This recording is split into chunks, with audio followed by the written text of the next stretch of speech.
ओम नमः शिवाय।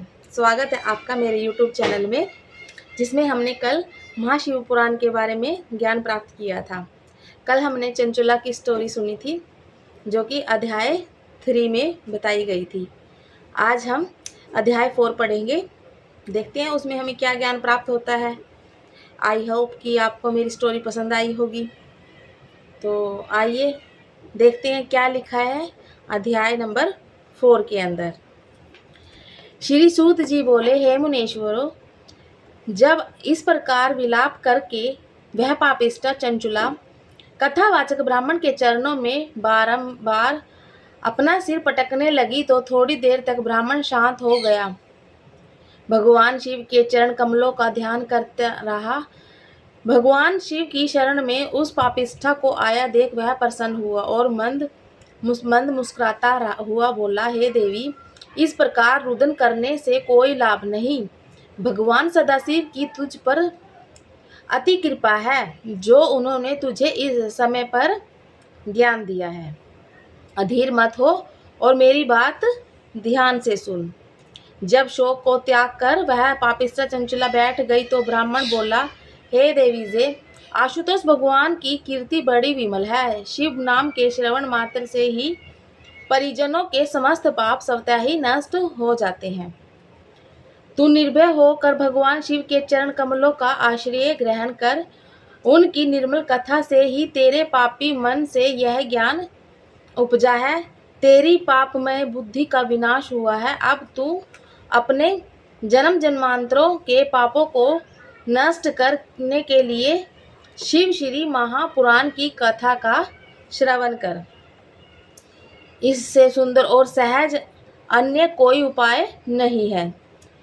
भगवान शिव के द्वारा रचित इस महापुराण के फलों को देवता भी वर्णन नहीं कर सकते।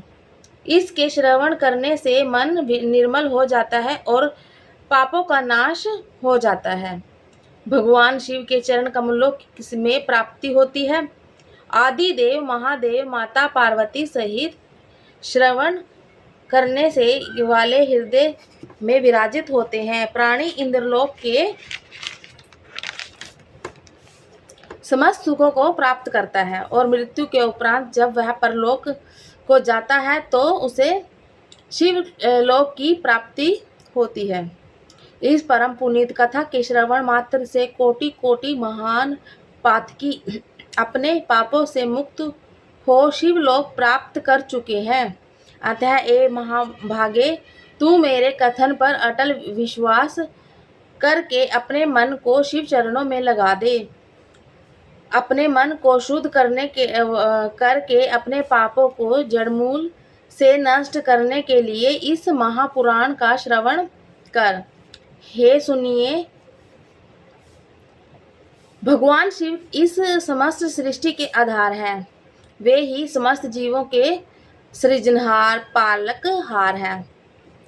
उनकी माया के वशीभूत होकर ही प्राणी जीवन भर भटकता रहा है। संसार के मोह में फंसा प्राणी पशु के समान होता है। जो प्राणी अपनी इंद्रियों का निग्रह कर अपने चित्त को भगवान शिव की भक्ति में लगा देता है, वह संसार के मोह जाल से मुक्त हो जाता है। उसके समस्त पाप स्वतः नष्ट हो जाते हैं। अतः वह अंत में मोक्ष को प्राप्त कर लेता है। इस प्रकार उस पापिष्ठा ब्राह्मण चंचुला को शिव कथा का महत्व समझ पर आ गया। उसके मुख से भगवान शिव के चरणों में अपनी मुक्ति का उपाय जानकर पापिष्ठा चंचुला प्रसन्न हुई। हर्ष के कारण उसके नेत्रों से पानी गिरने लगा।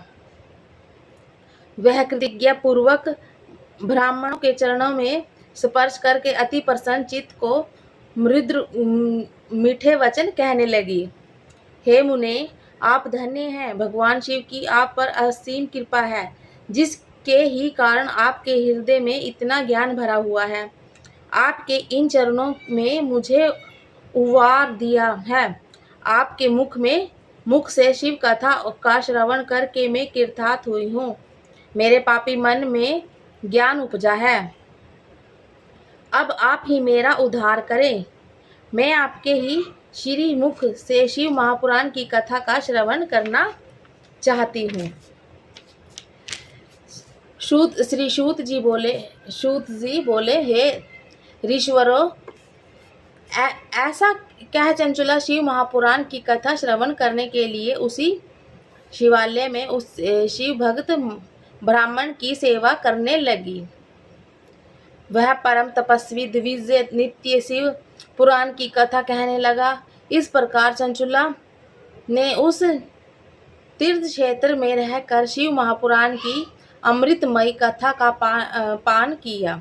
भगवान शिव की इस पावन कथा को सुनने के से उसके मन में समस्त पापों जो पाप थे उनका नाश हो गया। नित्य वह तीर्थ में जाकर स्नान करती, सदैव मुख से शिव का उच्चारण करती रहती। उसने जटा बढ़ा ली और शरीर पर भस्म लगाई, रुद्रांश की माला पहनी। इस स्वरूप में दीर्घ काल तक वह उसने उपवास तथा सवलप आहार करते हुए शिव महिमा का पाठ किया। उसकी भक्ति से शीघ्र ही भगवान सदाशिव संतुष्ट हुए। इस प्रकार शिव भक्ति में लीन रहते हुए पापिष्ठा चंचुला ने शेष अपना जीवन व्यतीत किया। समय आने पर शिव चरणों में ध्यान लगाए हुए अपने शरीर को त्याग दिया। उसकी जीवन आत्मा को शिवलोक ले जाने के लिए भगवान शिव के गण आए। चंचुला शिव भक्ति के कारण मरते ही दिव्य शरीर प्राप्त किया और तब वह दिव्य वस्त्र और आभूषणों को धारण कर शिव लोक में गई, जहां उसने भगवान शिव के साक्षात दर्शन प्राप्त किए। उसने देखा कि भगवान त्रिलोचन शंकर श्री सेवाओं में ब्रह्मा, विष्णु तथा अनेक देवता रत थे। भगवान शिव करोड़ों सूर्यों की प्रभा से आच्छादित गणेश, वीरभद्र, नंदीश्वर आदि उनकी उपासना कर रहे थे।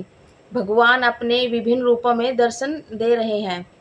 उनके वामांग में परम तेजस्विनी माता पार्वती विराजमान थी। भगवान महेश्वर के उन दर्शनों को करके चंचुला बड़ी प्रसन्न हुई। भगवान शिव और माता पार्वती ने चंचुला की भक्ति से प्रसन्न हो अपने पास आसन दिया। चंचुला माता पार्वती की सखी के रूप में रहने लगी। भक्ति के प्रबल प्रताप से चंचुला ने शिवलोक में वह परम पद प्राप्त किया जो देवताओं को भी दुर्लभ है। तो ओम नमः शिवाय। ये था हमारा चौथा अध्याय महाशिव पुराण का। आई होप आपको पसंद आया होगा। अगर आपको पसंद आया है तो प्लीज़ मेरे चैनल को लाइक करें, सब्सक्राइब करें और बेल आइकन का बटन दबाएं। कल हम आपके लिए 5वां अध्याय लेकर आएंगे, तो आप एक बार सुनकर देखना, आपके जीवन में ज़रूर कोई ना कोई बदलाव आएगा। तो तब तक के लिए ओम नमः शिवाय।